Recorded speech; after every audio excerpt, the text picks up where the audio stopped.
Hey, this is Matt once again. Welcome back to another video as I set this microphone up. Welcome back to another video. Like I said, this is a paid request, this time from Boaz, as for a commentary on the 1985 film Invasion USA. If people want to send in any paid requests, there's always either my PayPal, you can send it directly to that, or join my Patreon. Both things are down below in the info box. So let's get right into it. 3, 2, 1, pressing play. As we have MGM logo popping up, more new logo. MGM you don't really hear about nowadays since they're up pretty much up shit creek.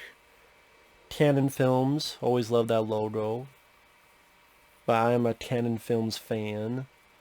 I've enjoyed many of their product, whether it be American Ninja, whether it be a lot of the other Chuck Norris films like Missing Action films. In a way, they kind of were involved with Cobra, although that's more Warner Brothers, Over the Top. And this is directed by Joseph Zito, who worked with Chuck Norris in Missing in Action, which of course people know the story, but I'll tell it anyway. Missing Action was supposed to be the second one.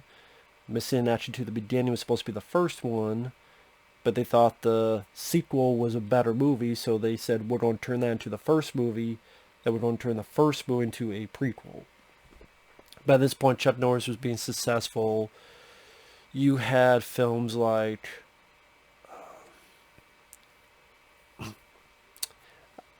around this time, you had Lone Wolf McQuade. You had, after this, the Delta Force. You had, what was the, Code of Silence. And this is around, I think, like a 6-film contract he had after the success of Missing Action stuff. Because he did quite a bit of movies for them. I mean, you had the Hero and the Terror, that was Canon Films. This was Canon Films. Delta Force was Canon Films, among others. And this is definitely one of his more fun films. Till Rostov, it's time to die. And I always thought this was kind of a hardcore movie where these bad guys are pure evil bad guys. You just despise and hate these bad guys because they will kill and they will not matter who they kill. I know some people, including Chuck Norris himself, said in retrospect that it was too much, where, what was the quote? I'm trying to remember. Something about saying it was a bit too much. I just saying that it was too over the top. Which, I'm sorry, Chuck, I disagree. I mean, it is over the top, but to me, that's for the benefit, not the detriment. That's one of the reasons why Invasion USA works to this day, is because it's over the top, and it's just pure... It's fucking entertaining. The bad guys are ruthless as hell. All these people on here, women, men, children, and these terrorists don't give a fuck, and they will murder all of them. Like, you plainly see kids on here, and they will just... Richard Lynch, may rest in peace, who plays a bad guy you just love to hate, just ready to murder all these people and not give a shit. You know, go into a neighborhood and blow up innocent people's houses and not give a fuck.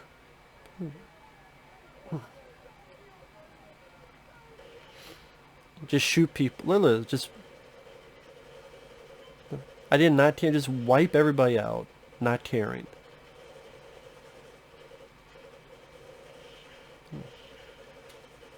That's a pretty intense scene there.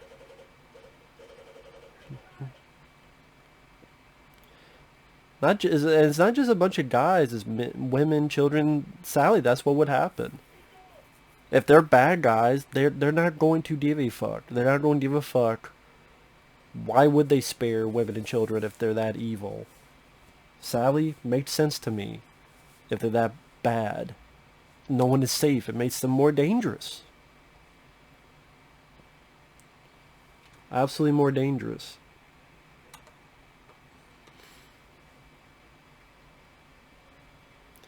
And already you've gotten how ruthless these people are. Now, I don't know if this is true, this is Wikipedia, but this is what it says. Chuck Norris got the idea to make the film after reading an article in Reader's Digest that said hundreds of terrorists were running loose in the U.S. I thought, wow, that's scary. What if some guy on the order of Gaddafi mobilized these guys and started sending them out to every major city? I know it's going to happen. Even in the movie, the head terrorist says it's so easy because of the freedom of movement in this country. So we're really accessible to this. The movie's not meant to steer people, but to make us aware of a potential problem. Well, it didn't steer people. People had fun with it. But it's one of those things that you think about, what if a bunch of people with high-tech gear just said, fuck it, went to cities and go, ba ba ba, disappear, and go to the next one. Yes, of course you got the FBI, you got all this other stuff, but if they're that organized and that geared up with, there's going to be some kind of destruction happening.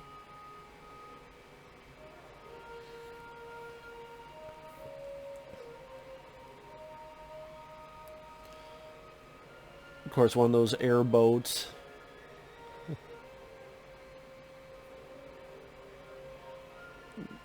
Live in the bayou there, and actually I don't know if it's Louisiana, but sorry, now I'm just enjoying the music. By Jay Chataway, who did music for Maniac Cop, among many others, worked with Joseph Zito a lot.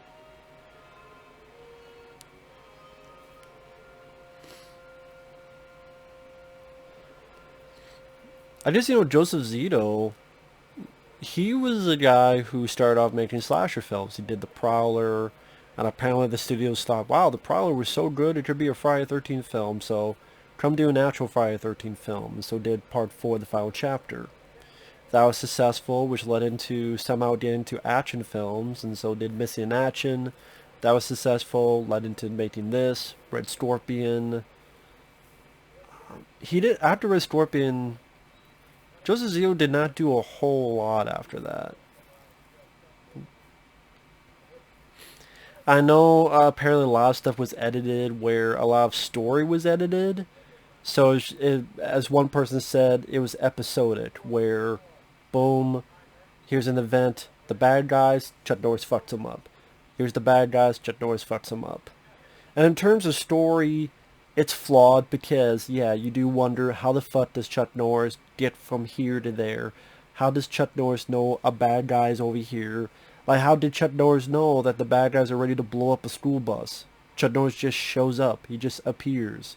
How would he know? Again, because that stuff was cut out.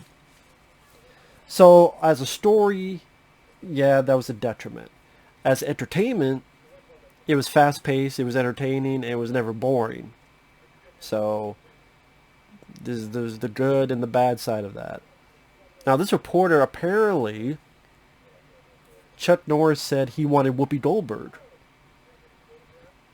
I guess Whoopi Goldberg had been an extra in A Force of One. She's like, oh, I get to be a bigger star in a movie? Cool. And apparently Joseph Zito said no. And then Chuck Norris said, needless to say, I've never used that director again. Which is true. They never worked together again. I don't know what Joseph Zito feels about that. What does he feel about not having Whoopi Goldberg, why he said no to it? If he has a rebuttal to that. I mean, the character really isn't nothing on screen, like on paper. I almost want to say a peripheral character. She doesn't really bring much to the story. But maybe Whoopi Goldberg would have brought something to it with her personality. Maybe. I don't know. I guess by this point she had not done Jumpin' Jack Flash. I think that was 86. And this was 85, so there you go.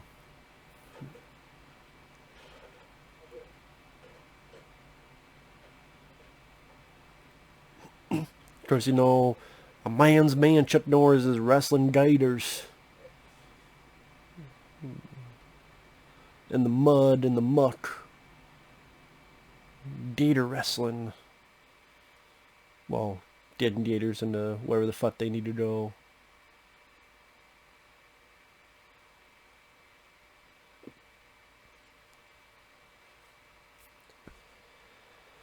But yeah, canon films nowadays is very much mocked, where people like them. They go, yeah, you know, but they like them, but they're laughing at them. But I've always been a fan of canon films because to me they were just either ruthless or action-packed or escapism entertainment. The good guys were good guys, the bad guys were bad guys. You got your money's worth. Shootouts, action, martial arts. Like, give the audience what they wanted. And, you know, that's why people kept coming. And this was their forte. It was when they started going out of the forte, like Masters of the Universe, like Superman 4, which hurt them. Because Golan and Globus were desperate to be a 20th Century Fox, a Paramount, a big-time studio. But they were never going to be that way. They were not respected. They were looked down upon. People looked down upon these movies, even though they made money, even though people like me and others enjoy them. They're looked down upon. I'm like, with all these other studios, you don't think you made shit? You made shit horrible and worse than anything Canon Films does. But they get the pass. Because every once in a while they get a movie that gets an Oscar. Even most of the Oscar contenders, I'd rather watch this than those. Sorry, I'd rather watch this than fucking The Last Emperor. Sorry. And here we also have Billy Drago, another good character actor who worked with Chuck Norris. Well, he didn't work with Chuck Norris here, but he was in other Chuck Norris movies. He was the bad guy in Delta Force 2. He had a bit role in The Hero and the Terror.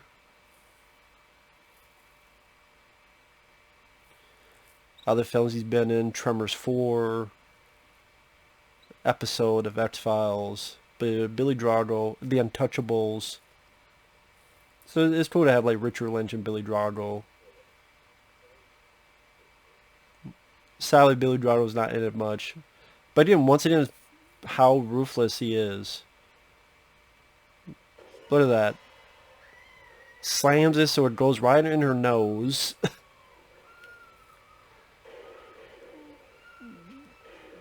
Right there too. Those are out the window. That's pretty fucking ruthless. That's a bad guy you don't want to mess with. Like, bad guy to have a ruthless, horrible bad guy. So you're just yearning for his comeuppance. And then you have a good guy like Chuck Norris to do that. Like, as ruthless as this guy is, the fact that there's this one guy he has nightmares about, Chuck Norris, tells you a lot more about the hero. A lot more about, like, if this guy can do all this, and he's afraid of Chuck Norris, then who the hell is Chuck Norris? That brings up the good guy, his mythological quality in a way. And like this random guy just stealing all the drugs.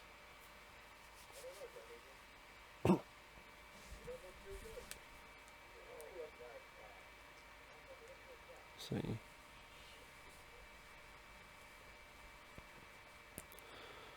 Let's see. There we go. But yeah, I mentioned Joseph Zito. Like, I like Missing Action. I really like Red Scorpion. And yeah, after that, he didn't really do much afterward. And like I said, Chuck Norris, he was fairly successful in the 80s, worked consistently. I mean, of course, back in the day, was in the martial arts circuit, worked with Bruce Lee in Way of the Dragon, aka Return the Dragon, in that great fight in the Coliseum between him and Bruce Lee. And then they thought, okay, maybe this guy could be a star, so he was in a really awful film as a bad guy called Slaughter in San Francisco. We had a bit role and his voice was dubbed. Then he did this trucker movie, Breaker Breaker, because of the success of films like Smokey and the Bandit. And I like Breaker Breaker, but it's not your typical Chuck Norris film. I found it interesting. Better than stuff like Good Guys Wear Black, which was awful. Was it that film? There was one of the films where he had this narration. It might have been Good Guys Wear Black, where he did this narration, but it'd be like, hello, hello, hello, hello. What's going on? Oh, no. Like, just I didn't understand what the hell the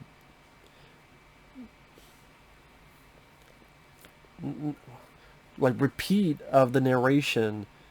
Hello, hello, hello, whatever.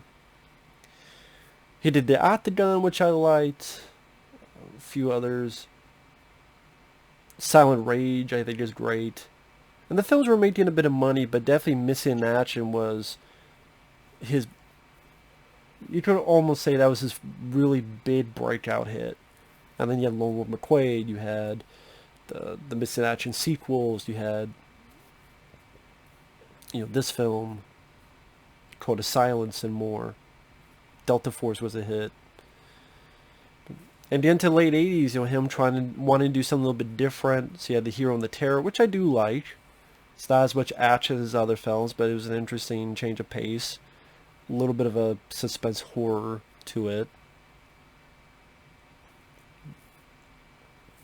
And then in the 90s, things kind of slowed down. I think with the death knell of canon films. So you had films like The Hitman, which I'm not much a fan of The Hitman. I'm sorry. A lot of people like The Hitman. To me, that was a movie that didn't know what it wanted to be. It wants to be Chuck Norris as this down and dirty hitman, but then he's not really that down and dirty because he's helping this little kid. And Michael Park's cool villain, but then he disappears for most of the film. I just have a lot of issues with The Hitman. I'm sorry. I like Hellbound, although it needed a lot more action, but I do like it. Top Dog, Force Warrior. I like Sidekicks, but yeah, things are dwindling down as canon films are dwindling down. And he didn't really work with a lot of like after canon was done, it's almost like he was done. They did little stuff like Bills of Innocence, the religious film, The Cutter, but it dwindled down. And it's like I can understand Chuck Norris going, you know what? I'm doing this TV show, Walker Texas Ranger. I'm just pretty much going to stick with that. And when that was done, he was pretty much done, other than his role in Expendables 2 or some commercials.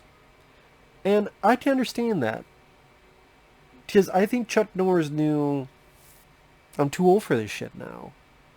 I think that helped with his legacy. Because how can I miss you if you're never gone? Think about that. How can I miss you if you're never gone? And that's the thing with some of these action heroes and action stars, because they have another DVD come out, another direct-to-video film come out. I can't miss you, and instead, oh, this is shit, you're getting too old for this, and this is bad, or, oh, once in a while, decent. But Chuck Norris is like, hey, I'm too old, I'm done. Then it kind of built up, and then you have this whole Chuck Norris Fats thing.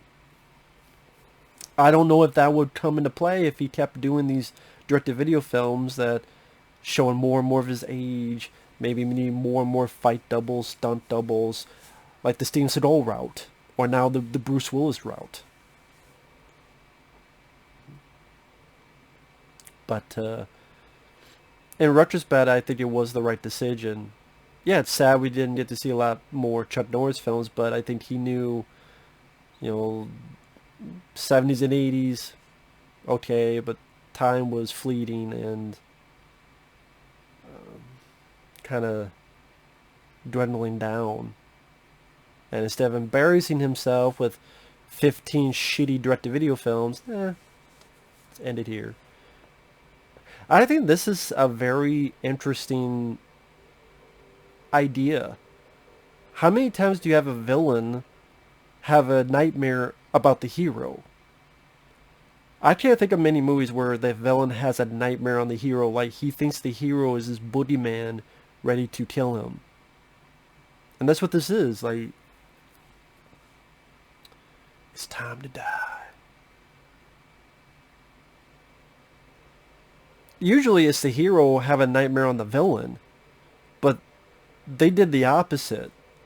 Like the villain, we've seen him so cruel, so ruthless, bashing women into the thing, fuck up her nose, killing a bunch of innocent people, and yet he has a nightmare about our hero.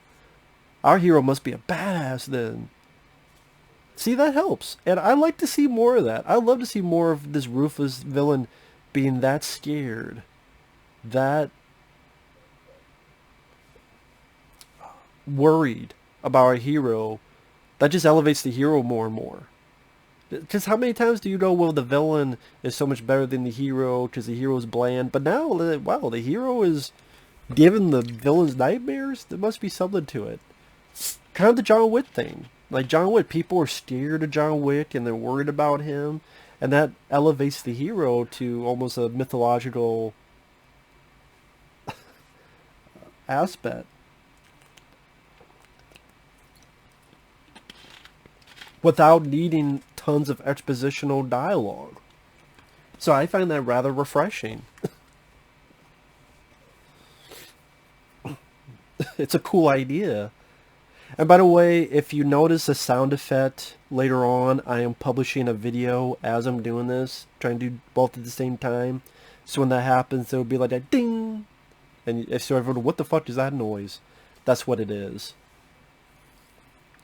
Like boom, it's like, okay, finally it's published, the video. And then, you know, for me to upload.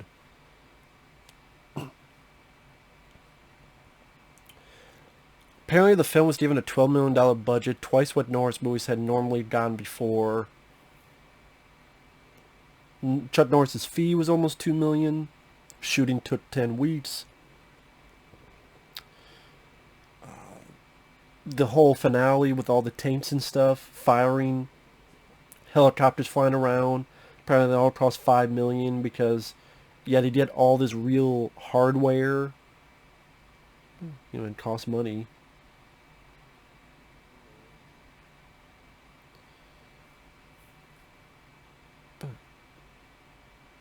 Oh, this is when the bad guys are going to try to kill him. Matt Hunter. Which, funny enough, this character, the same name would be in another film called Avenging Force. Because originally there was supposed to be a sequel to this. Chuck Norris wasn't interested. I'm guessing he wasn't interested because he wasn't... I don't think he's a big fan of the movie, honestly. Again, there's a quote, I don't know when that quote came out, but about, oh, it's found it too over the top. And yeah, maybe he didn't like Joe Zito because certain decisions, like not having Whoopi Goldberg in it and such. So he said, nah. Because he was willing to come back for Missing Action. I mean, 1 and 2 were done back to back, but he did Missing Action 3. But, Delta Force 2. He did Delta Force 2. So it's interesting. He did Delta Force 2, but he didn't do a sequel to Invasion U.S.A., so there must be something to it. But Avenging Force, it would not have been directed by Joe Zito. It would have been a different director, but I don't know, I just... Like, Chuck Norris would have been really cool in Avenging Force. That would have been really neat. But Michael Dudikoff did a good job, and he took the role. And then it was no longer a sequel, just the guy had the same... Or at least similar name. I know it's Hunter. I think it's the same name. So there you go. So yeah, if you like Avenging Force, that was supposed to be a sequel to this. With Chuck Norris. which also had Steve James, who would work with Chuck Norris in Delta Force and Hero and the Terror. Because Steve James was a guy that worked in a lot of these movies too, because American Ninja films, and I don't think he's in this though.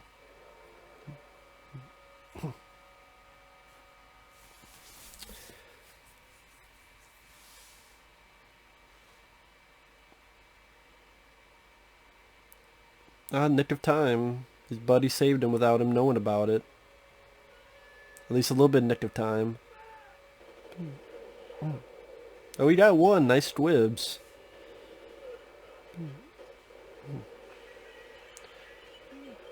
Good stunt going out the window. Great explosion.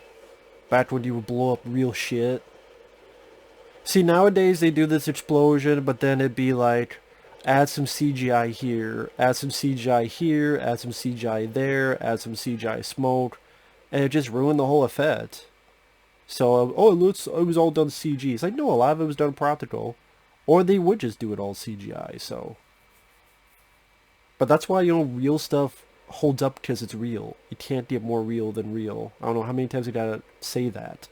You cannot get more real than real. You will blow up a real fucking building. Guess what? It works. It was done for real. See, now you pissed them off. You pissed Chuck Norris off. I don't know how the fuck they knew where he lived. But I guess it's the bad guys. But someone talked, I guess. Just like, how did they know where he lived? This is out in the middle of fucking nowhere. Like, pretty fucking far away. How the hell would anyone know where he lived?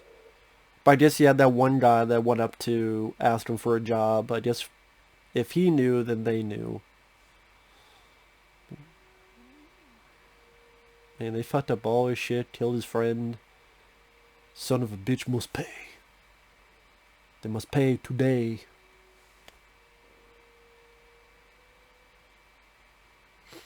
In 1985, I mean, that was a great year for action movies. Not just this. You had Rambo First Blood Part 2. You had Commando. Those those three alone, pretty fucking good if you're an action movie fan. But that's why people love the 80s. Some people love them ironically. Some people love them because they laugh at them. It's cheesy, yeah. No, I sincerely love these movies because these were our comic book films. These were our comic book stories. Where you have the hero who's strong, formidable, not a pussy, not a sissy, but ready to fight, ready to defeat evil, like you would read in a comic book.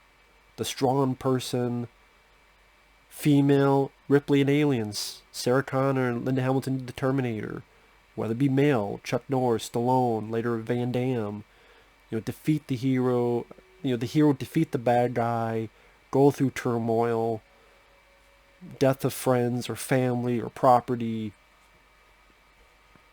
and that Hollywood fantasy fulfillment of reading the news every day about these bad guys doing these horrific things and living vicariously through a hero to give the bad guys what they deserve in big, bold fashion. Let's go back and win Vietnam. Let's go back. Someone takes your daughter, you take a fucking bazooka to their ass and take saws and scalp them. And say, I eat green berets for breakfast.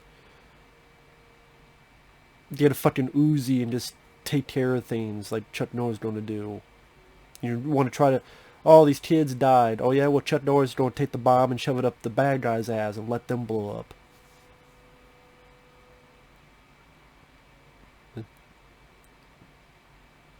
Yeah, he's got the gray hair, great beard, great look to Chuck Norris. Presence. But he's not a great actor. You know what? You're right. He's not a great actor. He's not Al Pacino. He's not supposed to. You're right. He's not. He's not fucking winning Academy Awards. But you know what? He's a great movie star. And there are times he does good at acting. Missing Action to the Beginning, I think, is an example of that. And here, he knows his limitations, and he works with those limitations, and that's why he's a great movie star for it. He knows, he's even said in interviews, even during this time, I know what I can do, I also know what I can't do. I also know what I'd be uncomfortable in doing. This is more my comfort zone. I stick to that. And that's why you had all these cool movies, because he knew, he knew his wavelength. And he's like, you know what? You're right, I'm not a great actor, but I can work in this field. And he does it well. He's got the stature, he's got the presence, he's got the skills, physicality-wise, he's got the look, and I think he has a good voice for an action hero. When he's like, it's time to die. I buy it. I believe it. I just see, yeah, this is why Richard Lynch is scared of him. You should be scared of Chuck Norris too. The boogeyman is.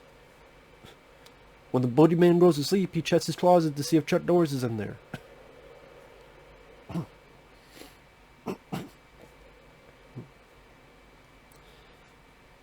Here we have this couple, and pretty much the bad guys are coming to shore.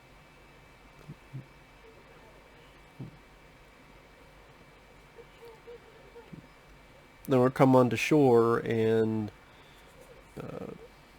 kill these two people.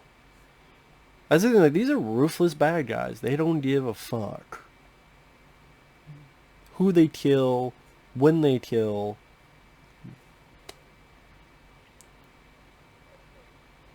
This is jumping ahead, but the scene where the terrorists destroy homes in the suburb with rocket launchers, it was explosions of actual houses.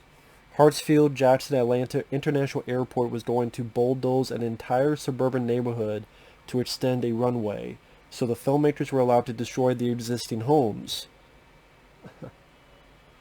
Also, the Avondale Mall, part of it was being rebuilt, so the filmmakers were allowed to destroy everything in the actual mall. See, there you go. That's the way to shoot an action film. Find out what is being shut down, what is being bulldozed, what is being wrecked.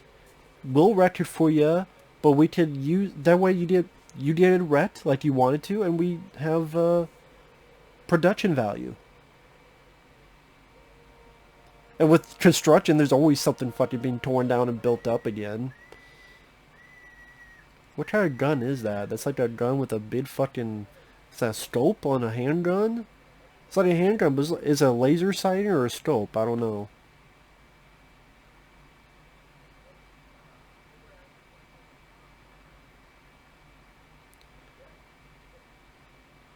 I guess as a point is that this guy, in a cold manner, killed two people, but he's laughing at goofy humor on TV. And that gun is like a laser scope, or just an actual scope? I don't know. Smiling like an evil motherfucker.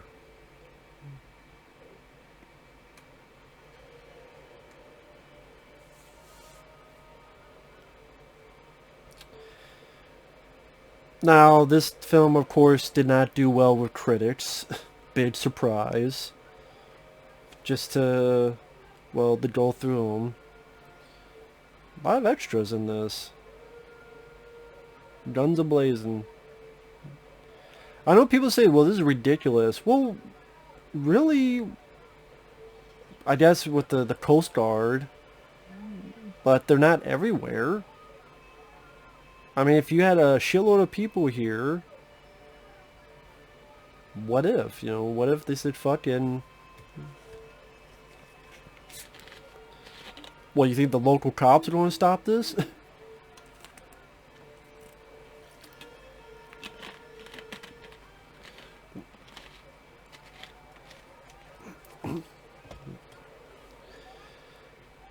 But Roger Ebert gave it 0.5 stars, calling it a brain-damaged, idiotic thriller, not even bad enough to be laughable. I don't agree with that.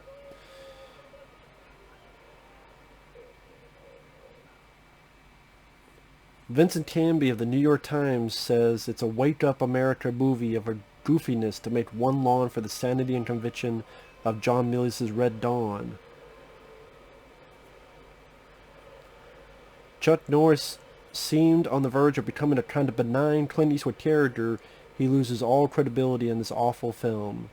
Even though Mr. Norris collaborated on the screenplay and helped to choose the director, the movie treats him as if it wanted to prove that he has absolutely no future on the screen. How? What and where and how? I don't understand that at all. A brainless plot would be almost forgivable were it not for the perverse depiction of innocents butchered in Invasion USA. This is Variety. Star Chuck Norris, who co-wrote the script, has recently chiseled a popular niche with his missing action and quoted silence pictures, hits his nadir with his vicious-minded commodity from the Cannon Group. The Rambo audience will blink at this one. Yes, it will make some money. You mean the bad guys are actually bad guys? Holy shit. Don't let the bad guys be bad guys. Bad guys can't be too bad. If it was one of those things where the tone was off, where it was this goofy comedy in the vein of Airplane, but then you had this ruthless shit, I can understand because it'd be a tonal shift. But no. Oh, the bad guys, they're too bad. That's really what Variety is saying. Gene Sisko gave it 1 star. A terrific premise, but no script. Michael Wilmington of the LA Times, a brutal, one-note, sadistic affair. But it does have non-stop action, a good score, and a chilling performance by Richard Lynch. Well, that's true. But it is brutal, it's the point. One note, I guess. Sadistic. The bad guys are bad? I mean, we can't have the bad guys to be too bad. They're bad guys. That's the point. Washington Post. Invasion USA might actually be fun in a campy way if it weren't so dourly exploitative. An actor, Chuck Norris is an actor, most evocative facial expression happens to be his beard. Well, I mean, I guess he's true on that. He's not known for facial expressions, to be honest, but neither is Clint Eastwood, and he works as well. Clint Eastwood's the eyes. Chuck Norris is the beard, but I mean, he works as an action hero. That's why a lot of people watch his movies and enjoyed his films. Well, some is ironic to laugh at. I'm not one of those guys that does that a lot. I sincerely love this film. I sincerely love Cobra. I sincerely love Commando for what it is. And I sincerely love this film for what it is. Yes, there's non-stop action. Yes, I know that makes it episodic because they cut shit out. Now, maybe that loses some of the logic, but it also amps up the pacing and the entertainment. I guess it's one of those things. Do I want more logic or do I want more entertainment? I hate to say it, I'm the guy that wants more entertainment. I'm fine with losing a bit of logic if you're giving me the entertainment value. But a lot of films try to do that and they fail at the entertainment value, so then they really become a shit show, in my opinion. But again, just my opinion. Okay, this is the suburb that's going to be blown up. So it was a runway that was going to be taken care of. Interesting.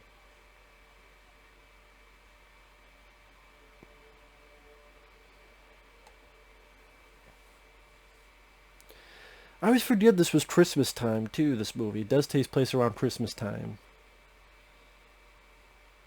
I always forget that. Always forget that. There's a little bit over an hour left.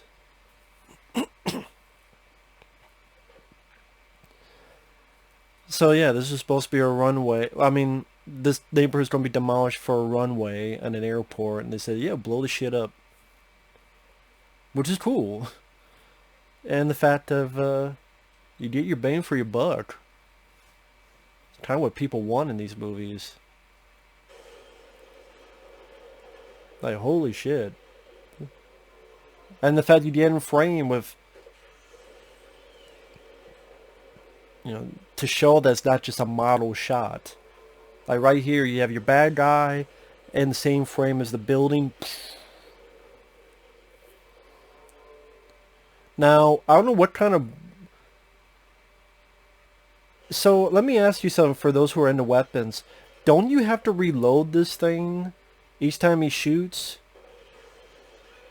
Don't you have to reload each rocket, or is this another kind of weapon? This is like a shoulder-mounted rocket launcher. Don't you have to reload each rocket? How is like... Or are there like 5 of them in this... Are 5 of them lodged in this one chamber? Like 1, 2, 3. He never reloading the shit. He shot like 6 times. Oh my God. That's just a question. For those who are really into weapons, feel free to let me know, please. It's like, wait a minute, don't you have to reload the shit? But I guess not.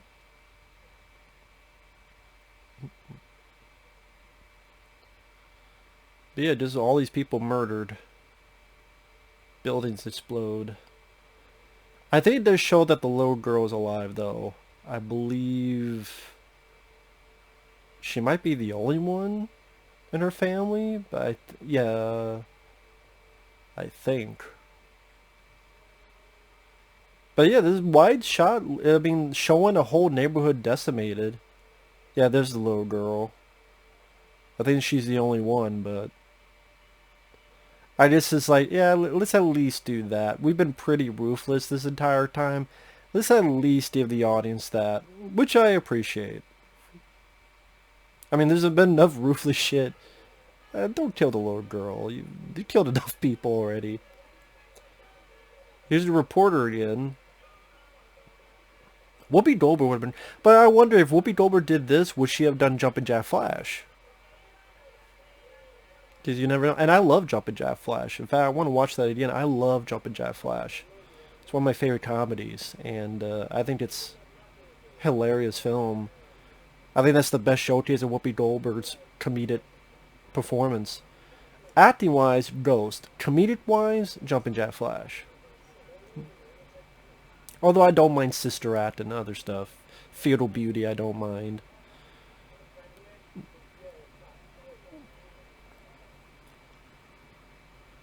Now, pretty much, this is interesting here, where they pretend to be cops in order to start this war between them and the cops, which is an interesting idea.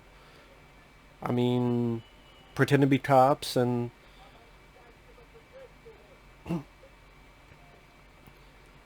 actually, this guy here, I believe that's Marco Carmine, who is in this film right here.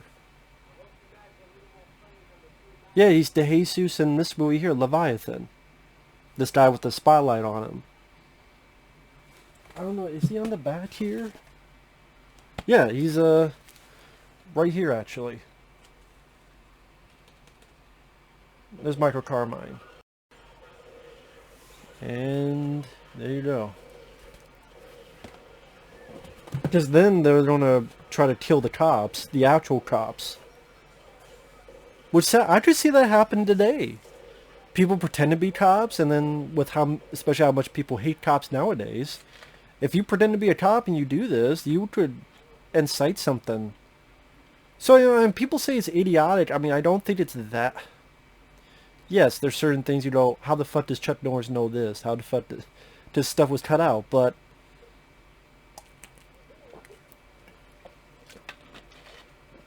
there's plenty of other films that critics say are smart that are not that fucking smart either. Let's be fucking fair on that note. Miami.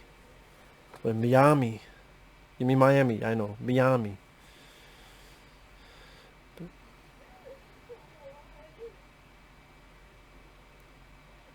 And I can see what people mean, but it is episodic. But it's kind of like a cool TV show put into one movie. So it doesn't always sync in a fluid manner, but like all the best parts of it. But it's like done much better than, say, The Last Airbender. But see, now they're going to kill these cops, and they didn't do anything wrong. See, nowadays it'd be with cell phones and shit.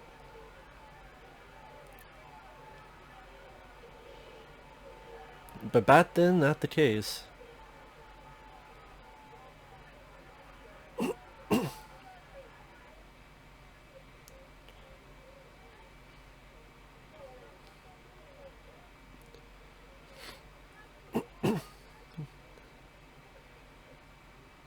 Coke bottle glasses. It's a pretty cool truck he has too, Chuck Norris. Pretty badass truck. Hookers. Hookers everywhere. Are they clean though? That's the question. I do not have the answer because I do not know. Let me find out. No, I can't. I cannot.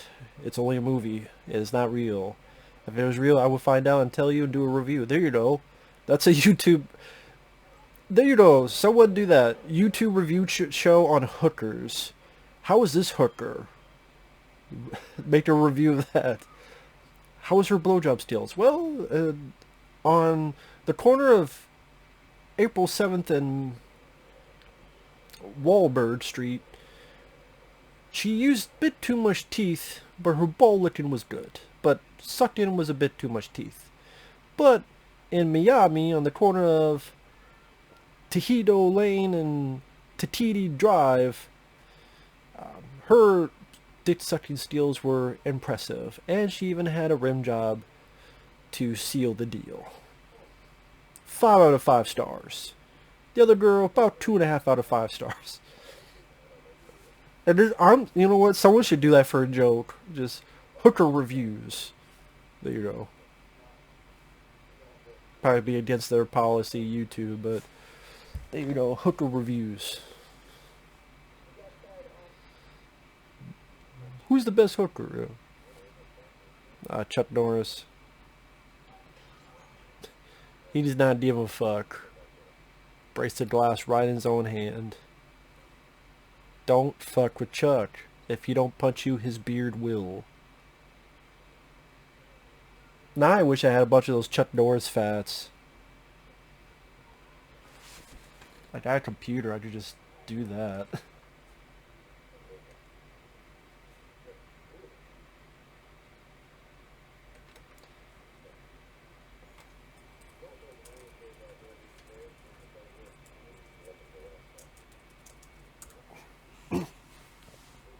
I do like this guy, and I know I recognize this guy. Is he who I think he is, this guy? I should know. Let me check real quick. Pretty much he's in a bar, Chuck Norris, he's talking with a buddy of his. The buddy looks familiar, and I want to make sure it's this guy I'm thinking of. Sadly, this guy doesn't really come back, does he? I thought for a little bit he was fairly good. See you in hell, send me a postcard.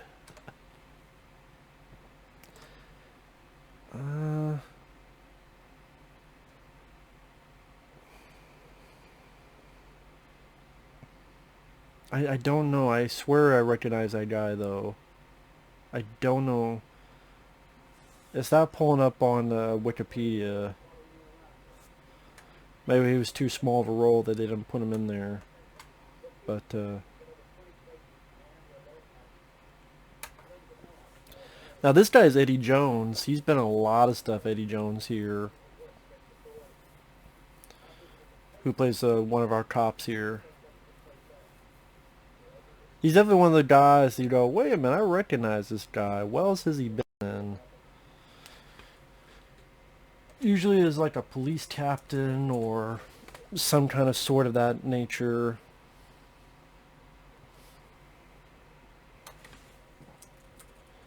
I'm trying to think what he's been in. I know I've seen him in a bunch of stuff. Sadly, he passed away in 2019. That's too bad.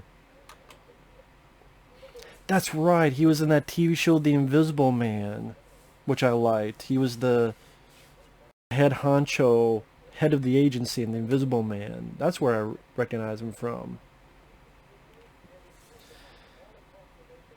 He played the chief in Chud. He was one of the characters in Cadillac Man with Robin Williams. The Invisible Man TV series. He was Malcolm the Mechanic in The Rocketeer. He was in that film Sneakers, which is underrated.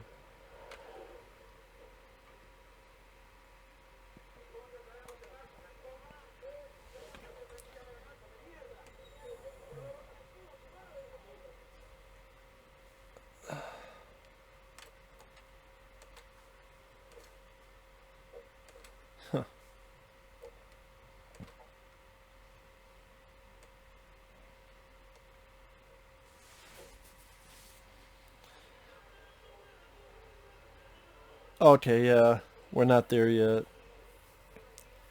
We have one of the bad guy's associates. Again, it does make you go, well, how does Chuck Norris know any of this? But you, the way I view it, A, the shit was cut out, and B, he just knows. Chuck Norris, he knows. He just knows. He knows when you're sleeping. He knows when you're awake. He knows if you've been good or bad. For fuck's sake. Just Chuck Norris is coming to down. Coming down to the town. Hopefully not to kill you. Some Chuck Norris fats here. Do you know they won a 10-minute race after giving his competitors a 10-minute head start?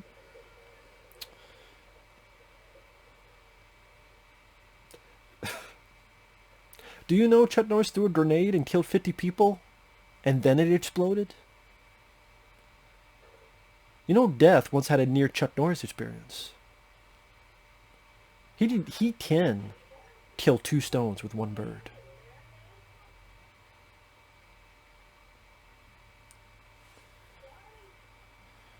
Chuck Norris got the virus. Now the virus is in isolation.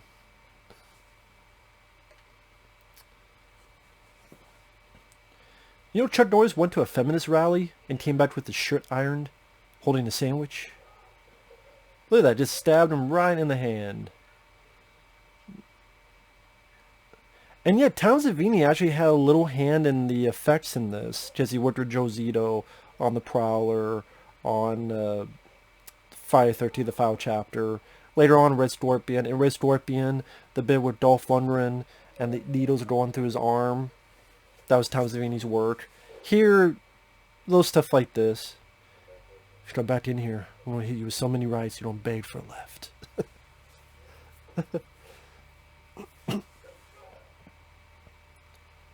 Again, there's not a lot of big gore gags for Tom Savini, but he's actually on the feature because this is the Shout Factory Blu-ray. Sally, damn it, I put the case over there. Like, there's a commentary with Joe Zito, which was, I thought, interesting and fun. Interview with Tom Savini, which is cool.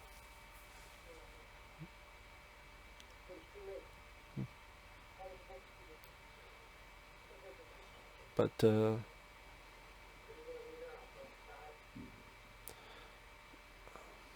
oh, this guy's muscle bound. Holy shit. I'm allergic to his muscles. But Chuck Norris don't give a fuck. Kick your ass down and stay down. I got a grenade. What you gonna do about it, Poppy? Come on, puto. Guy S.A. Holmes.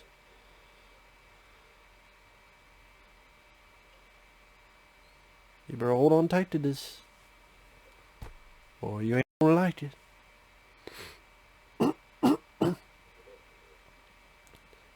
Tell Rostov it's time to die.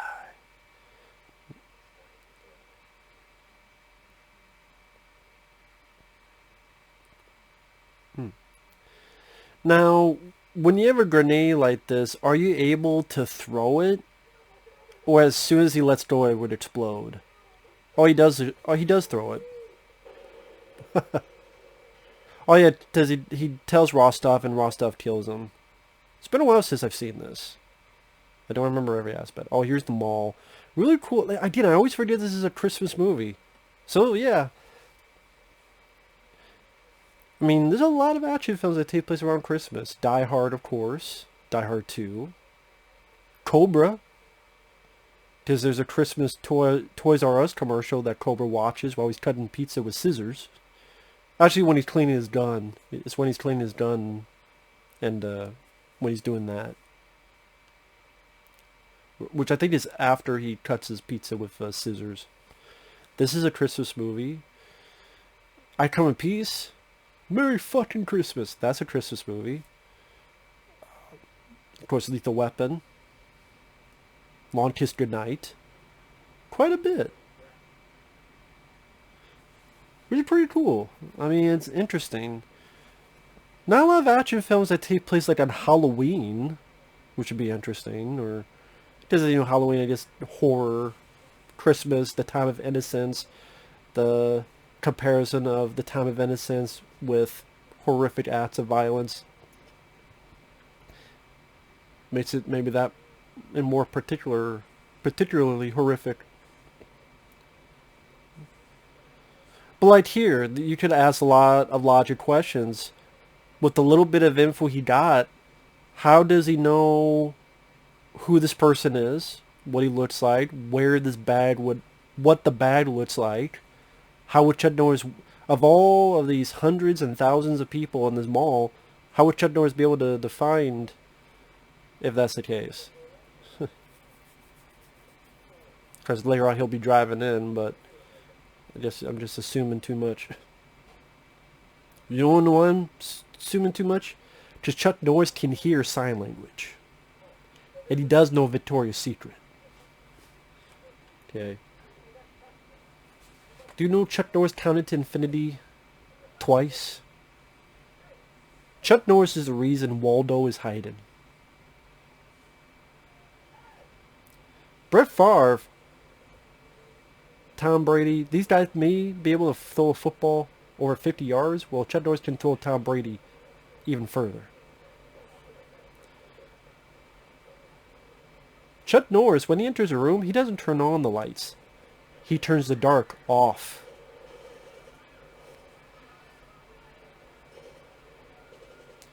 Chuck Norris plays Russian roulette with a fully loaded revolver and wins. But look at this, you had great explosions here. Using a mall setting. Boom, Chuck Norris knows. He knows, he senses it. I think even Joe Zito he admits that on the commentary. But yeah, I know, he just knows. Chuck Norris just knows. He can feel it. He's got his spidey senses tingling. But yeah, we need a mall demolished. Hey, can we use your mall? Cool, you got all the great stuff here. Nice stunt work there. Good stunt work, man. That's not an easy thing. Go through all that stuff on top of a hood of a truck. Two Uzis. Twin Uzis.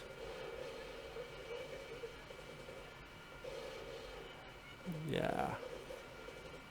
You like... Nice. Nice dive and roll. Great explosion behind it. Done for real. Nice usage of slow motion. They're like, get them motherfuckers. Chutty.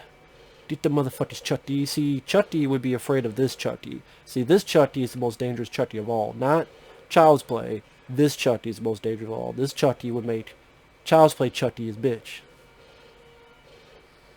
You don't fuck with this Chutty. Look at this. Grenades are just... See, grenades are not missing. They're just avoiding Chuck Norris. That's what it is. Grenades are too afraid of Chuck Norris. They just want to fly off and avoid them. That's why they never hit Chuck Norris. They're too afraid of him. And look at this. Look at this wide shot. Going through all this stuff. That shot there where Chuck really... It looked like something really hit his face in that one shot. Now, of course, these wider shots don't be a stuntman, of course, because you can't get Chuck hurt. Otherwise, your movie's done. But these shots here, where it's the up close, like the from the below, and you see it's actually Chuck. And those shots, which is cool. So he was doing something. And then good stunt work there, crashing through as the bad guys drive the Nissan. What the fuck are you ladies doing? Like, you fucking idiots? You didn't notice the big ass fucking gun they have? Paul Blart Mall Cop is like, fuck this, I'm gone. He just left. Now the reporter's like...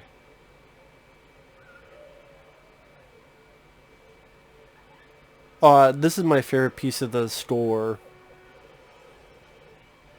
This score was used in a lot of trailers. I think it was used in some American Ninja trailers. It was used, I think, Delta Force 2 maybe? Or Delta Force 1. I think Delta Force 1. Like, this music was used a lot in trailers afterward. So, yeah, this would have been Whoopi Goldberg with Chuck Norris. We've been cursing them out. You motherfuckers!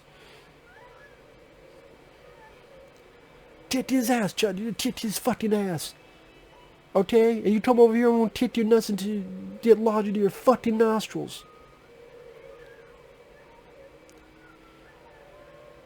And this lady here, good job on the stunt with this lady. Obviously a stunt lady. To hang off from a truck moving in those speeds, that's pretty damn scary. But great job with the stunts. Kudos to that. I think there's a shot where she goes from one to the other.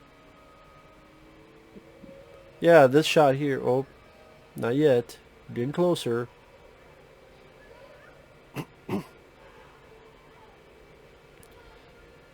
And like, I'm sure stuff with this reporter was cut out, because even at this point, we're like, who the hell is this reporter? Like, who is really this reporter? You don't really know anything about this reporter. Again, because stuff was cut out. Like, who the hell is this reporter? Who is she really? Like, we don't really know anything about it.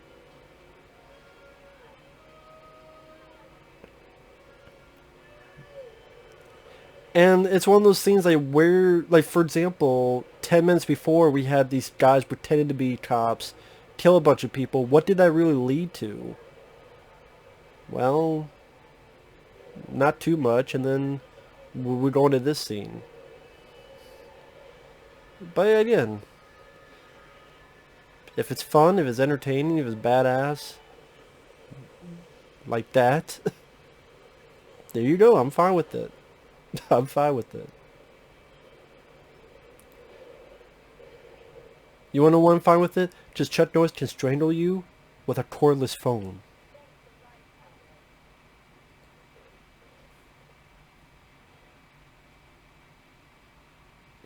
Giraffes, you don't know how they were created? Just Chuck Norris uppercutted a horse. Thus we have giraffes.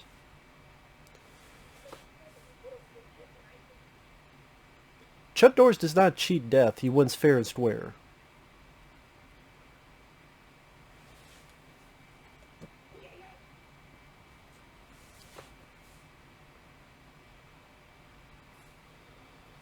When Chuck Norris was in middle school, his English teacher assigned an essay, What is Courage?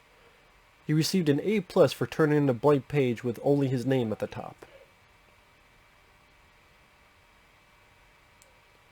There's no theory of evolution, just a list of creatures Chuck Norris allows to live.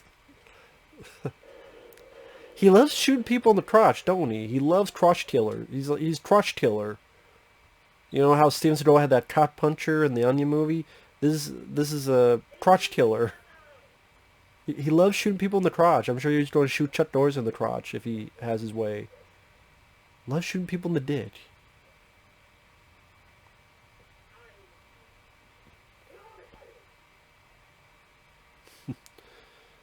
See, Richard Lynch's problem is when Chuck Norris, he doesn't dial the wrong number. You pick up the wrong phone. And Chuck Norris, he can pick oranges from an apple tree and make the best lemonade you've ever tasted.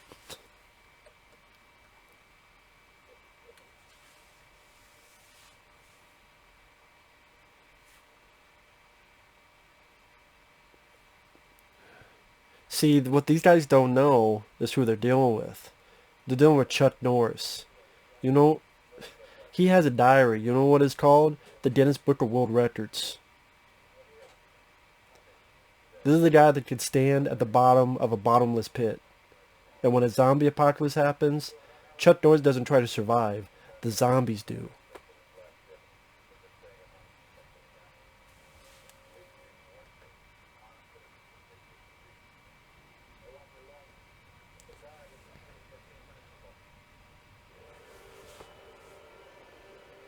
You know, Chuck Norris once went to Mars.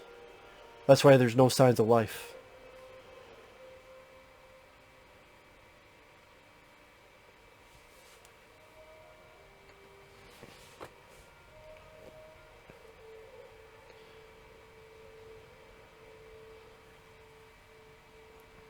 I'll use these military guys. And yeah, there's really not much of a connective tissue with, yeah, all that bit with the mall. Now you have these military guys. And I forget what's next. He knows something is up.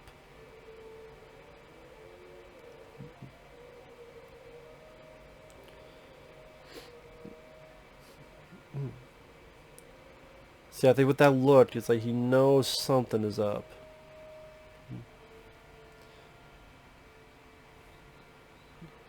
Why? Because he's the type of guy that can beat the sun in a staring contest. Oh, see, yeah, that's why. These are guys that some of them I think helped fuck up. They were pretending to be cops, I believe. See, now they're pretending to be military.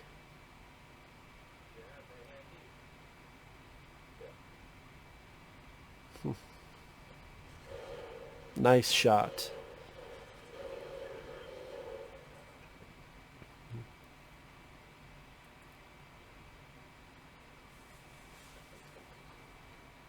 See, don't mess with Chuck Norris, man. His blood type is ATA-47.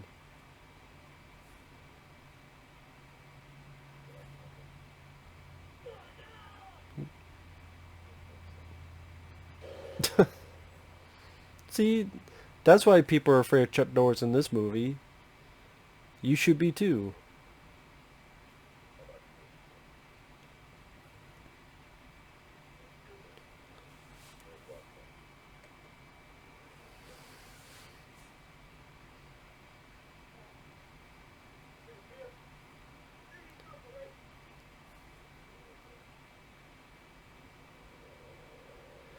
At least their idea is you can assume that, he told a shitload of stuff to Chuck Norris.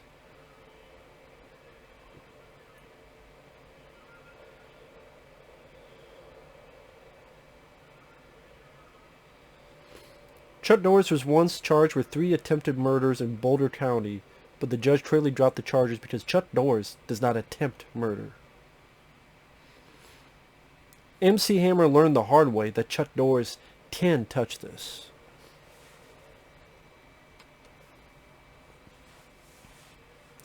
When Chuck Norris gives you the finger, he's telling you how many seconds you have to live.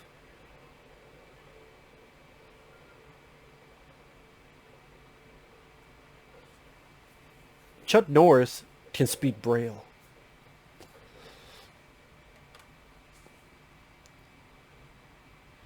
Chuck Norris, he puts laughter in manslaughter. Chuck Norris's calendar goes from March 31st to April 2nd. No one fools Chuck Norris.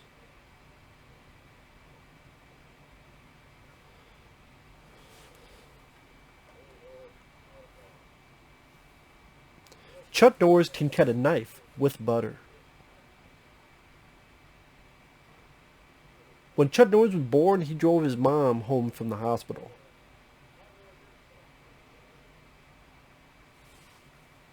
Chuck Norris does not have good aim. His bullets just know better than to miss. Chuck Norris can speak French and Russian.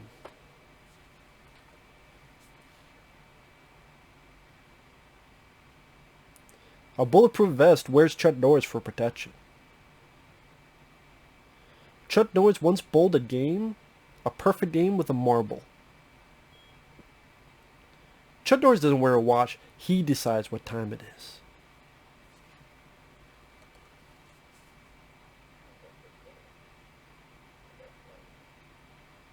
Chuck Norris can divide by 0. He can drown a fish, and he can find the end of a circle.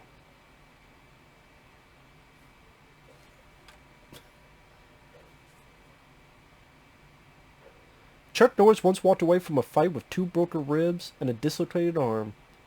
He has not given them back yet.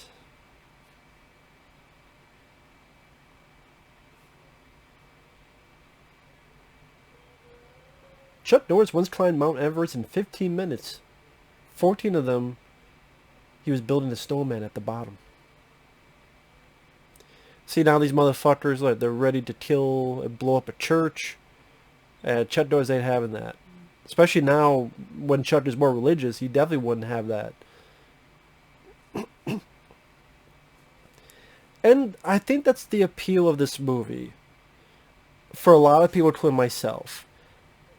If you want to see Chuck Norris beat the fuck or kill the fuck out of the bad guys who are ruthless, terrible people that you see in the news all over the world, and this fantasy fulfillment of a guy bigger than them giving them own just desserts and doing stuff like this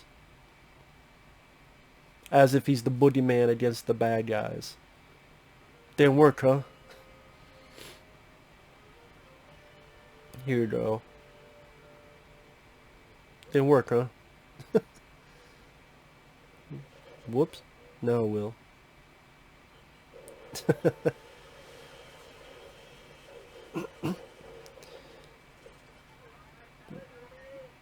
Pretty badass. Pretty badass there.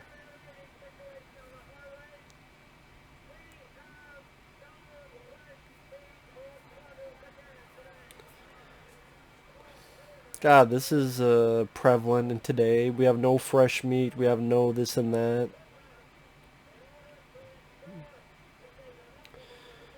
Especially with the lockdown and such. This is actually pretty prevalent today's age. Now we don't have the fake military. And yeah, Chuck Norris just shows up. How he knew to just show up then and there? Because he's Chuck Norris. He's Chuck Norris, that's why. I don't know why, because he can hit you so hard your blood will bleed.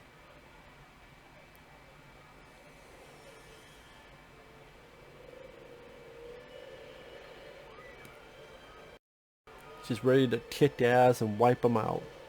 There you go. He just knows. He's got his spidey sense tingling. He's the Avenger.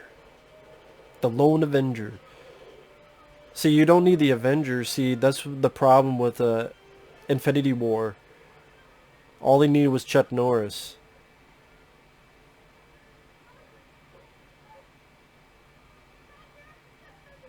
Chuck Norris's beard is more powerful than Infinity Gauntlet. Like, look at this. The way he kills this guy. Well, I say look at this, you can't see it.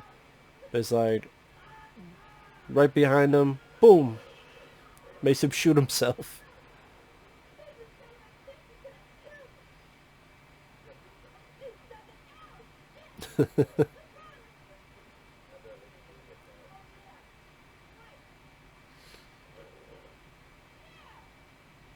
That was pretty close to Chuck, I gotta say. That was pretty damn close to his head. Like an inch away from that trash can lid. I wonder if there were times where it bounced off his head. But that was pretty fucking close. And those trash can lids are not really, you know, that soft.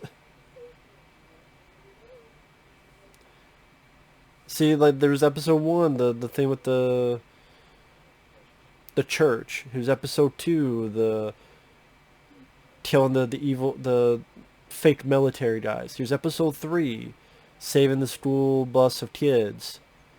And he just like, I guess you're supposed to assume that guy told a shitload of the deal, what was going on. He told all this stuff. He told everything about this. Yeah, I don't buy it either. But I mean, I guess maybe that's the idiocy the critics were complaining about. Perhaps. I mean, I guess I'm not wrong on that, but I guess it's you either go with it or you don't. To me, is Chuck Norris being a badass.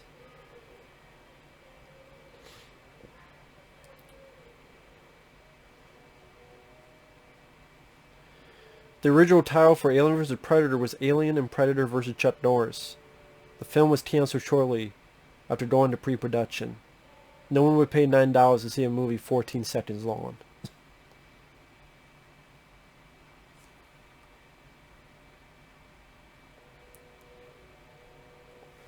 Jack was nimble, Jack was quick, but Jack still could not dodge Chuck Norris's roundhouse kick.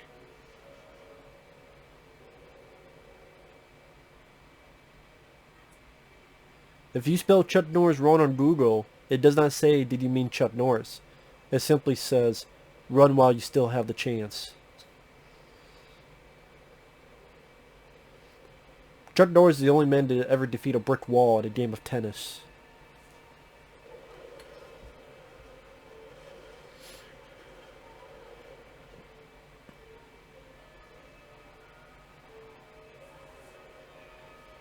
Freddy Krueger is afraid that Chuck Norris might one day get tired and take a nap.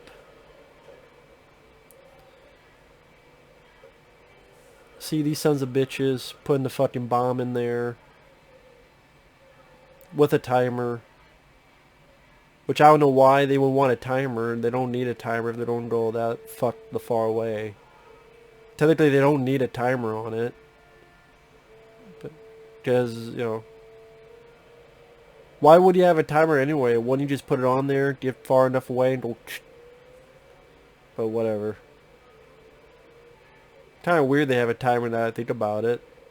I mean, we, the viewer, is so that we can see how close it is to blow it up. So it's one of those things that is just done for the movie audience. Because then, who's watching this timer is not the bad guys. And the bad guys are driven so far away, they could have just been like, boop. So yeah, it's one of those just for the movie audience. Like, we know it was getting close. I think Chuck Norris just knows. He knew this was happening. He knew it was this school bus, this road. His, you know, Chucky senses are tingling.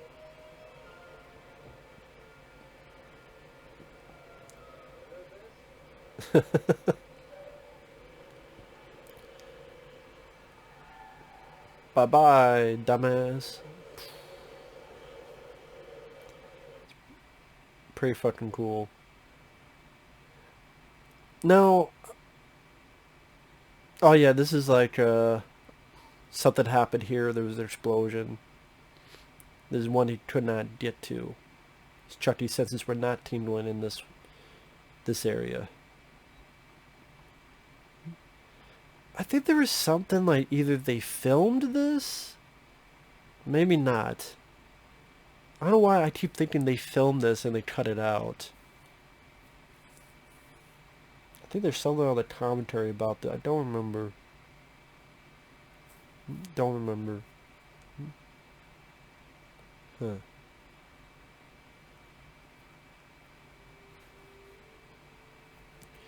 Couldn't get to everywhere.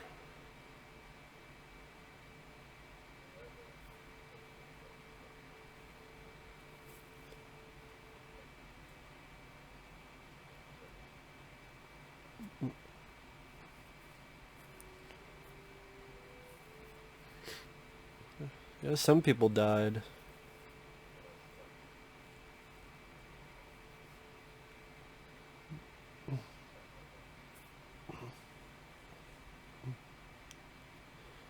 You can't step at all.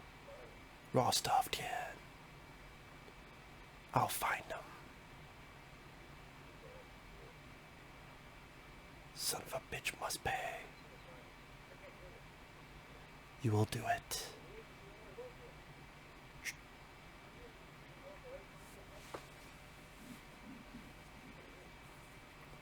Try. Think of the states. States. Oh, dude, wrong states.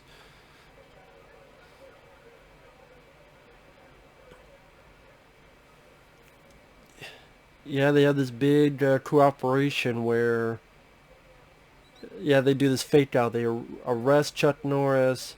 That gets on the tube, the TV, the news. Rostov sees it. He desperately wants Chuck Norris dead because Chuck Norris, Richard Lynch is obsessed with him, and make a trap. Make an absolute fucking trap over it.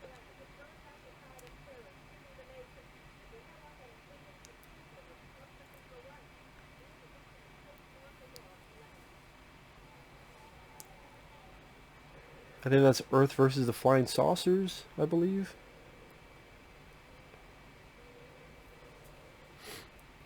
Yeah. Just he gets arrested here. That's what happens. That's right.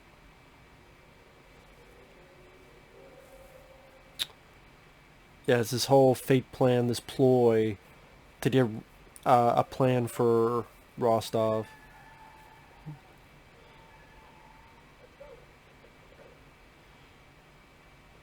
Which I like. Did they have to go through all this? I guess in case they're thinking someone is watching, maybe go through this too, perhaps.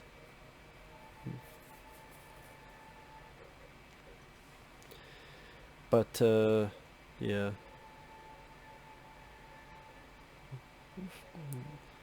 Get the flying saucers. Spit out that gum, man. Stop chewing on the job. Must really like sci-fi movies. So what was the other like Missing in Action? Yeah, that was another scene where he was watching TV and I think it was like one of the old Spider-Man cartoons. That's right, because he woke up from his nightmare, the Vietnam nightmare. He was watching like an old Spider-Man cartoon.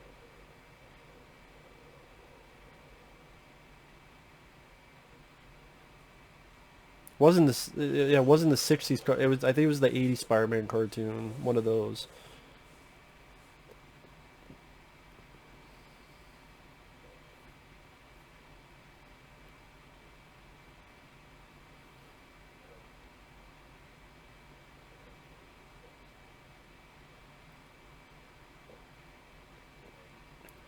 But that okay. That doesn't.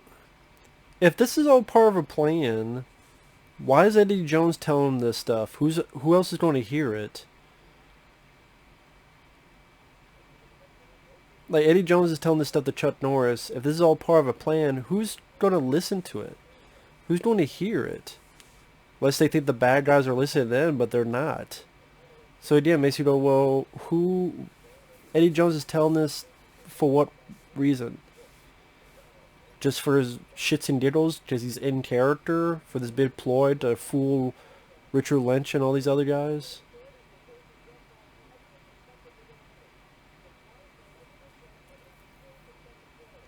Oh, he's killed a lot more than 10 terrorists. Come on, lady. He's killed a shitload more than 10.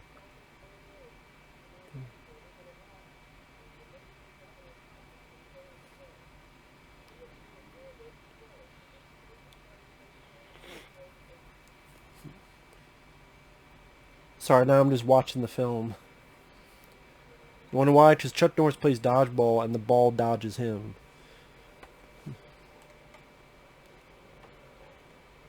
Superman owns a pair of Chuck Norris pajamas.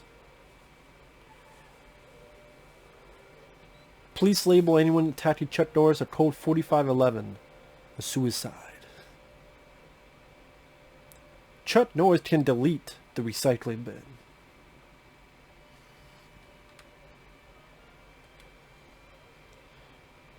Chuck Norris's tears cure cancer. Too bad he has never cried.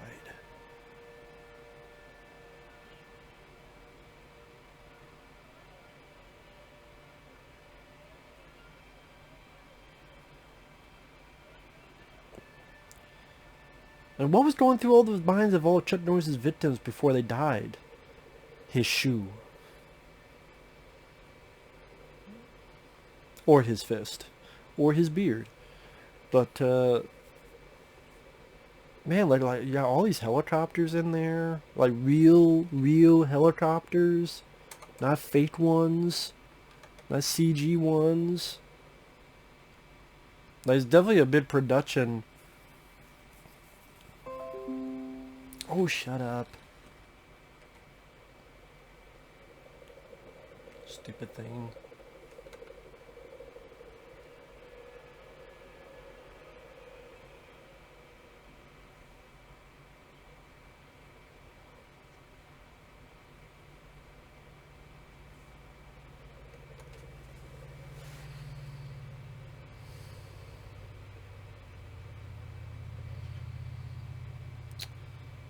I don't want to mess up the syncing. Pretty much this is all preparation for the final battle. I'm actually going to go and get something to drink while this is happening. So I'll be right back. I'm just going to keep this on for sinking sake.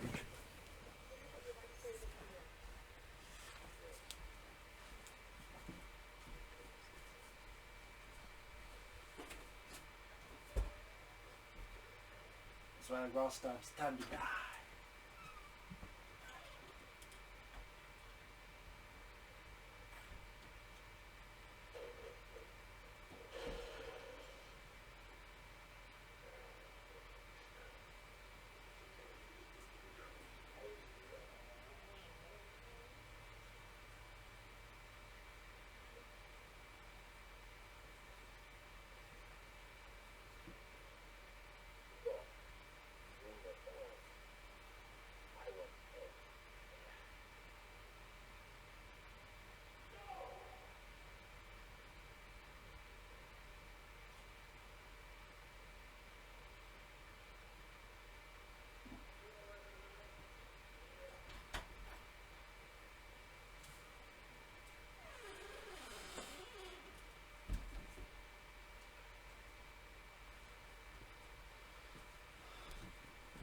These cops up shit creek.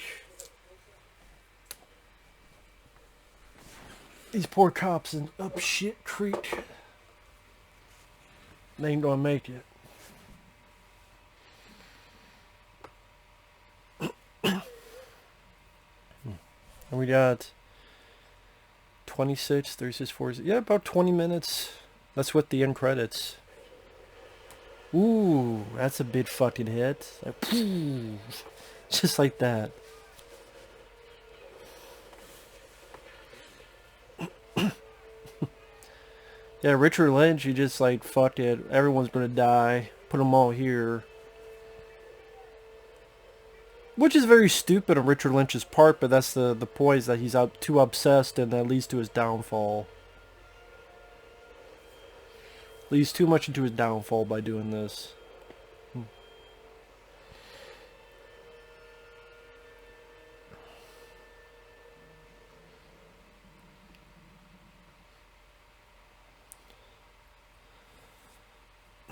Sorry, I did. Now I'm just watching the film, but just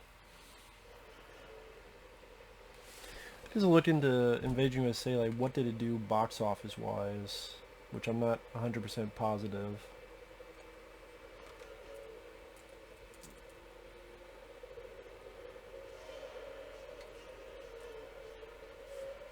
Let's see.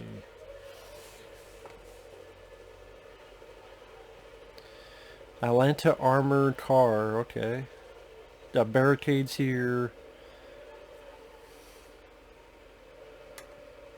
Great cover too. I love the poster of Invasion U.S.A. It's pretty badass.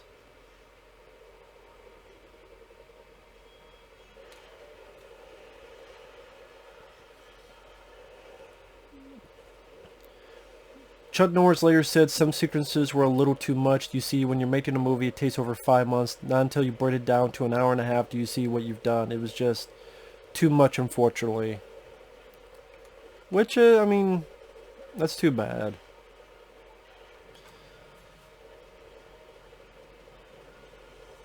Yeah, Joe Zito did The Prowler, Fire Through the Final Chapter, Missing Action, then this film, then did Red Scorpion, then did Delta Force 1, The Lost Patrol, and Power Play. And hasn't directed anything since 2003. That's Joe Zito. And all box office wise,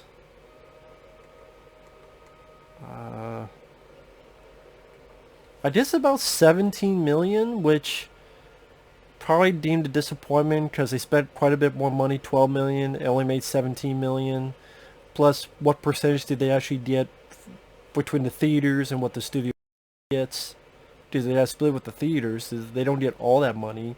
Plus, how much was advertising? So, I guess it wasn't as big of a hit as they were hoping for. I mean, maybe a little bit if they're thinking of a sequel, but I don't know.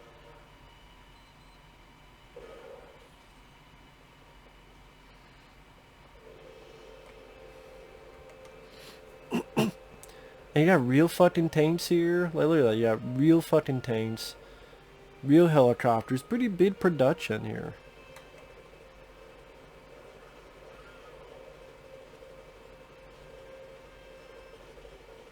And Chuck Norris is 80 years old. Wow, 80 years old. Going on 81.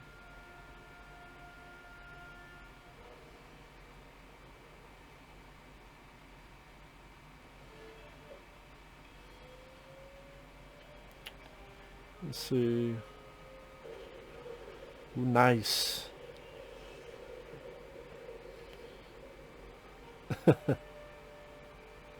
He disappears and he knows. There's a helicopter ready to take off.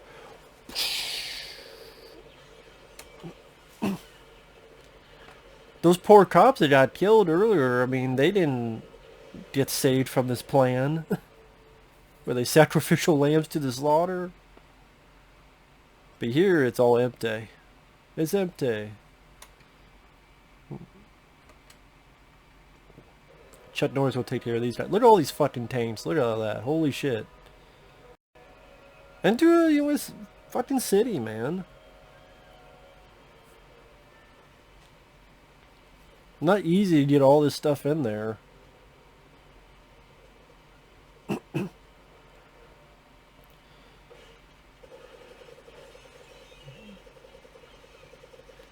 But I'm just looking through his filmography. You have Return of the Dragon, Yellow-Faced Tiger, that's the Slaughter in San Francisco, awful film. Breaker Breaker, Good Guys Wear Black, Force of One is okay, Octagon, Eye for an Eye is a good one, Sound Rage, Force Vengeance is fun, Lone Wolf McQuade, Missing in Action 1 and 2, Code of Silence, and then he did this film. This film's actually the same year as Code of Silence and Missing in Action 2, the beginning. After this, he did The Delta Force, Firewalker, my favorite Chuck Norris film, Missing in Action 3, Hero and the Terror, Delta Force 2, The Hitman, Sidekicks, Hellbound. I remember one time I wanted to do a Chuck Norris marathon. Now I'm just so busy doing the requests. Because you look at his filmography, I mean, other than like his early work where he's in like cameos, The Student Teachers, The Wrecking Crew, those are cameos. And stuff like Slaughter in San Francisco, it's a pretty decent track record. I mean, I don't like Good Guys Wear Black, but I love Sound Rage, An Eye for an Eye, Octagon, Lone Wolf McQuade. I liked all three Missing in Action films. The second one's actually my favorite. Code of Silence. Invasion U.S.A. is great. This is a fun one. Firewalker's my favorite. I like the Delta Force. Hero and the Terror I think is cool. Change of pace for Chuck. Delta Force 2 is okay. I don't think it's as good as the first one though. Just my opinion. Hitman is disappointing to me. I like Sidekicks. I like Hellbound. Top Dog is weird because it's a kid's dog film, but then he's fighting the white supremacists. Forest Warrior might be his worst one. Bells of Innocence, not my cup of tea. Cameo in Dodgeball. The Cutter. Cameo in Expendables 2. And if you add in, I guess, the cartoon, Chuck Norris cartoon, which I think were maybe, 5 episodes? Logan's War. And the sequel. The President's Man and its sequel. Actually, I think it was just Logan's War. Yeah, Logan's War, Bound by Honor. That was just one. Oh, and then The President's Man 2.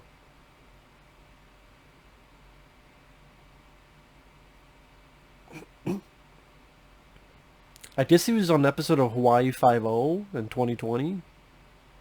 Interesting. Don't do it. Just going quick draw McGraw here. Don't do it. Told you not to do it, man. Told you not to do it. Stupid. Da, da, da, da, da, da, da. They have a lot of firepower on both sides, man. Helicopters, explosions, tanks, like holy shit.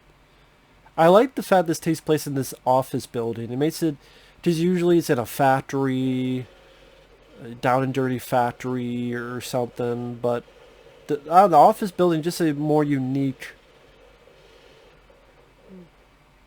nice move there. Pop and dive. I also love the twin Uzis.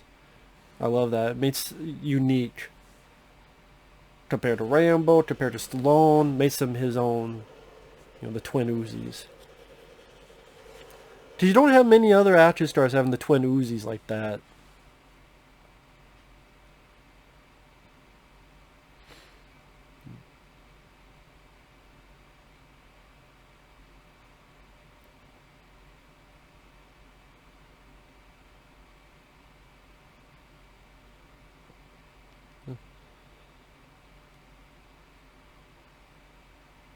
Gotta find more weapons. Oh, never mind, he found one. I didn't you go outside? You got bazooka fun, you got tanks, you got grenade launchers, blown up vehicles, the whole fucking shebang. And then the more cat and mouse, more quiet with Chuck as the boogeyman himself.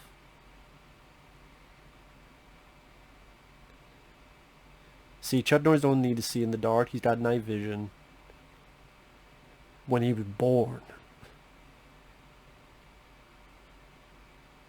Death waits for no man unless that man is Chuck Norris.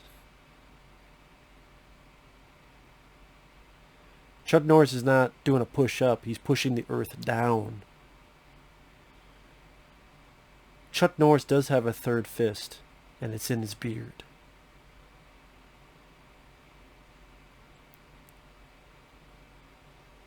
The reason Chuck Norris talks so quietly is because if he speaks loudly, your head will explode, Scanner style.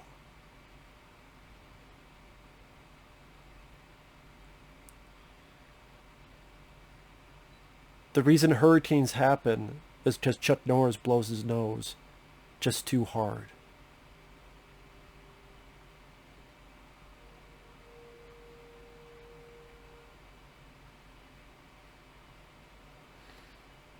He just knows. He literally has spidey sense. He just knows. Danger, danger. Just need those tia, tia. He just knows.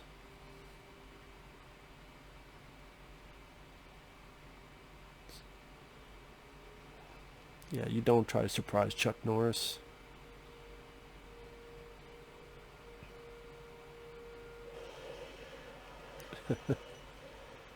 He just knows. Like, he knows there were two guys and only two guys. He knows there were one in each side, not like two on one, two on the other. It wasn't just one guy. He just knew. He just knew. He's got X-ray vision, I swear. I was telling you, that's senses, spidey senses. He just knows. He just knows. And he knows he knows. Boom, knife for good measure. Come on, Rostov. Come on, Rostov. Rostov, come on.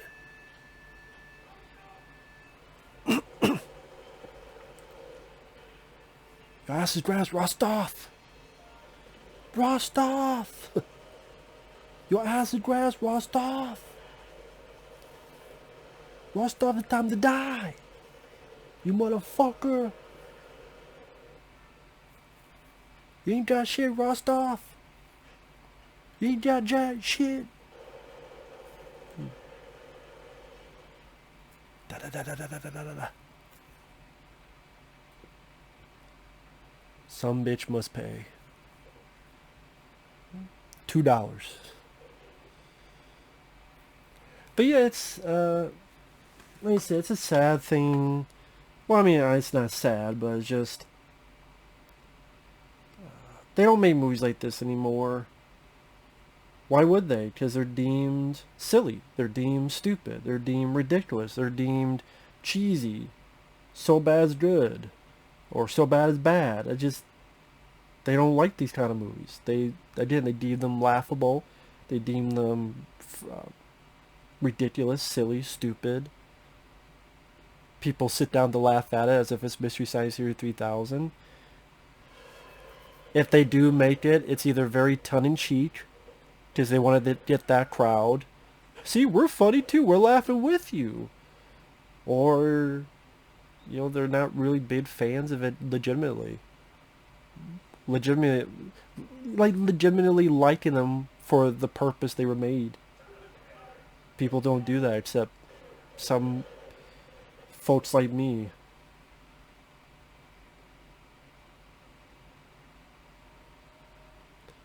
It's funny, people can buy into a fucking Spider-Man, Iron Man stuff, but not this. So I prefer more of this.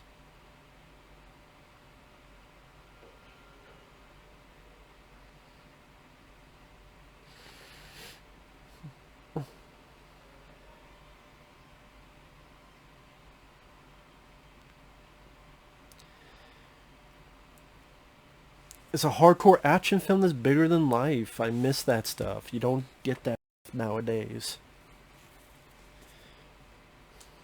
Which is sad. But that's just the way it is.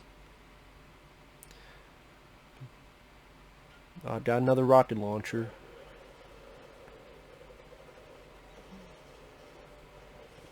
But damn, they're still taking all these guys. There must be a shitload of bad guys this long to take them all out. You got tanks too. You got like all these tanks.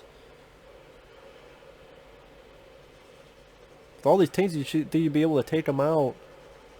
Like everyone has if every one of these guys had a rocket launcher, pew, boom, be done. Done like dinner. There you go, bazooka, there you go. You got a fucking tank to use it. Use the tank. There you go.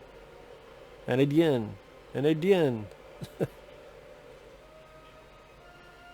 There you go.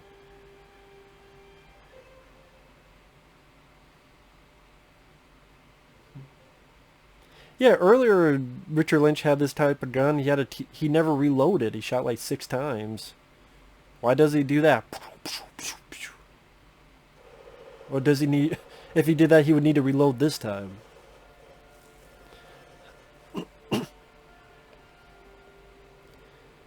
And see, like, the reporter lady? Where is she at? Like, you never see her again. At the end. So, technically, you didn't need the reporter character here. Like, really, what did the reporter character really do within the confines of this movie? I mean, if you think about it, what did the reporter really do? I'm glad they didn't do a love story, because not every action film needs a love story.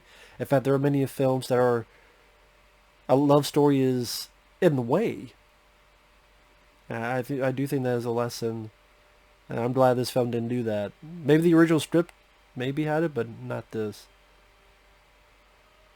They each got their own bazookas. Rocket launcher, bazooka, whatever. I'd call this a bazooka. Maybe it's a shoulder-mounted rocket launcher, whatever. It's time.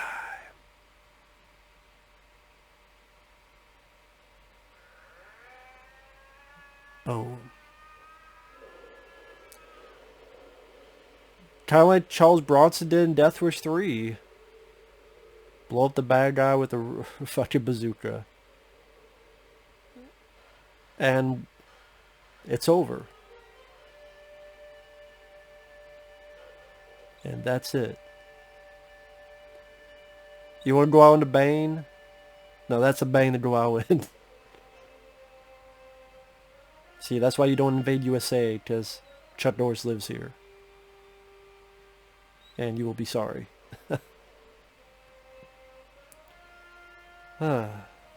Fun movie, entertaining film. Still enjoy it to this day. It's a lot of fun. I mean, it's over the top. It's not realistic. It's non-stop action. Chuck Norris is an absolute fucking badass. Richard Lynch works as a villain because you just hate his character. The ruthless bad guys you want to see get their comeuppance. James Pax. I think that's one of the 3 storms in Big Trouble in Little China. James Pax. I could be wrong. Michael Carmine and Leviathan. Jay Chataway, like I said, this composed and produced music for Maniac Cop films, and I think Maniac, he worked with William Lustig. I believe that's the same J. Chataway. And I think worked on Missing in Action with Joseph Zito. Did the score to the first Missing in Action.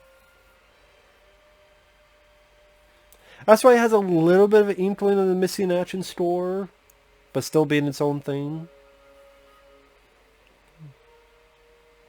But yeah, I don't know what else to say. It's Chuck Norris, it's action-packed fun, and yes, it's episodic. Yes, I'm sure there's stuff kind of the script, so logic is not the strongest point. The reporter character is completely pointless. There you go, special makeup effects by Tom Savini. There you go. Which there's not really a lot of makeup in the film. Maybe the hand, knife in the hand thing. But yeah, still fun film, entertaining film. Still enjoy it. Still get a kick out of it. Best boy grip, Michael Clayton. From the George Clooney movie? Michael Clayton? I didn't know Michael Clayton. He worked on this, but just before he got into the business, and Michael... Oh. But, yeah, fun film. Very entertaining film. And that same year is Commando and Rambo First Blood Part 2. It's pretty badass. Yeah, it's sad we don't, like I said, we don't get films like that because those are deemed silly, stupid, cheesy, ridiculous, laugh at. So why would they make movies? And if they did try, like I said, they'd be winking, we're funny too, huh? We're laughing with you. Or that's intellectually below our pay grade. We need to do another Marvel superhero movie. Let's spend money on Zack Snyder's Justice League. The 4-hour cut. To each their own. This is more my thing. So with that said, thanks for watching. Take care. Actually, before I leave, the Blu-ray, just to showcase what's on it. You have an interview with James Bruner, who was a screenwriter. Tom Savini and them, who worked on effects on makeup. There's a commentary with Joe Zito.